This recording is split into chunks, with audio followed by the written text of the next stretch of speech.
Let's start with the fact that Infiniti is not exactly a company. This is the prestige mark of Nissan, but its peculiarity is that not all models produced are fancy and rethought copies of similar Nissan cars. For example, the FX crossover is an original development, but the second generation of the full-size SUV Infiniti QX56, Z62, is practically a clone of the Nissan Patrol Y62 with a luxury finish. There are, of course, nuances in how these cars have proven themselves in operation, but most of the questions that arise seem to be carbon copied, and questions mainly to the box, timing, and body stabilization system. But, looking ahead, I want to say that, like the Nissan Patrol Y62, the Infiniti QX56 is a very reliable car and, of course, an excellent acquisition, especially if you need a big engine and a spacious interior. The Infiniti QX56 was equipped with a V8 VK56 VD gasoline engine from the Patrol Y62 with a displacement of 5.6 liters, from where the model index came from. By the way, the restyled version of 2015 received the QX80 index, but the engine remained the same. Its power is 400 horsepower and a torque of 560 Newton meters. The VK56 VD engine is equipped with DIG direct fuel injection, as well as a VVEL valve timing and valve lift control system. Pulls the motor from the very bottom perfectly, but does not suffer from efficiency. 25 liters per 100 SUV will gobble up at any load, in any weather and driving mode. From 2012 to 2014, the Infiniti QX56 was produced in St. Petersburg using SKD screwdriver technology.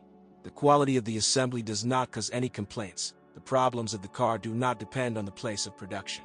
The most common problem was the rapid wear of the timing. The mechanism has two relatively short chains for each half block. The chain of the right half, additionally loaded with high-pressure fuel pump, begins to stretch prematurely. The speed at which this occurs depends on the driving style. If this is gas to the floor, then the characteristic sounds from under the hood will begin after 30 to 40,000 kilometers. By the way, the sounds resemble the work of a metalworking tool or a cutting machine. They occur immediately after starting a cold engine. The stretch chain makes contact with the metal around it and, until the tensioners are fully engaged, makes a terrible grinding noise. Repair of this defect flies a pretty penny. To replace the mechanism, you literally have to disassemble half of the front of the car. Even the steering rack has to be removed. In general, the solution may require up to 150,000 rubles of investments. In 2013, the assembly was redone, and the problems with the timing disappeared. But questions remained about the high-pressure pump of the DIG direct fuel injection system. And, surprisingly, the quality of the fuel has nothing to do with it. The pump rod wears out prematurely. To replace a pump, which is not cheap in itself, you have to dismantle half the machine again and again, pay 150. The most common problem was the failure of the catalysts. Blame it on low-quality gasoline. The check engine lights up, vibration and shaking at idle appears, the scanner diagnoses misfires. If the catalysts are not replaced, they can begin to crumble, and there have been cases when ceramic chips have even been thrown back into the cylinders. The carburation mechanism assumes that all valves, both intake and exhaust, remain open for a short period on the intake stroke.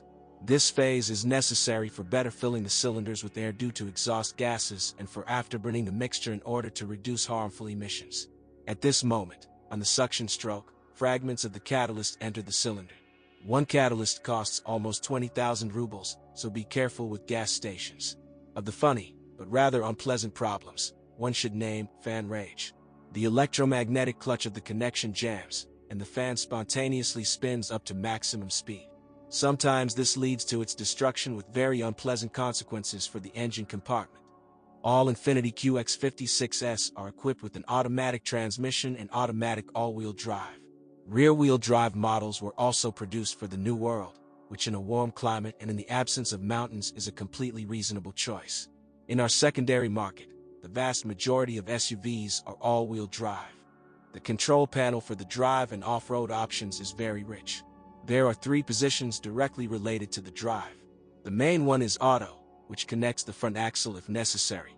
4H is the mode of constantly connected front wheels and 4L is a low gear.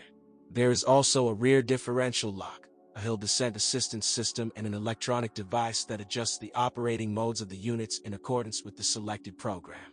There are 3 off-road programs: sand, snow, and stones. In snow and auto mode, you can drive on roads. However, the transfer case ATX90A allows you to do this in 4H mode at speeds up to 100 km/h.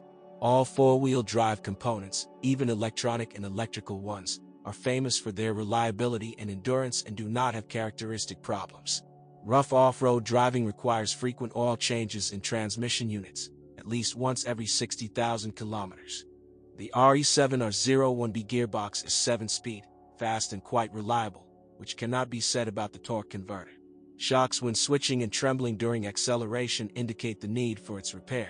Oddly enough, it is inexpensive. You can keep within 30,000 rubles. After 2013, the patency of the oil pipelines to the torque converter was increased, and the problem completely disappeared. Another unpleasant feature of the box has been noted so far only on the Nissan Patrol, but given the same transmission, it may also appear on the QX56. We are talking about hanging on the highway at a speed of 140 km/h. It is assumed that this is just a fuse overheating, which is not considered a malfunction, and this happens quite rarely.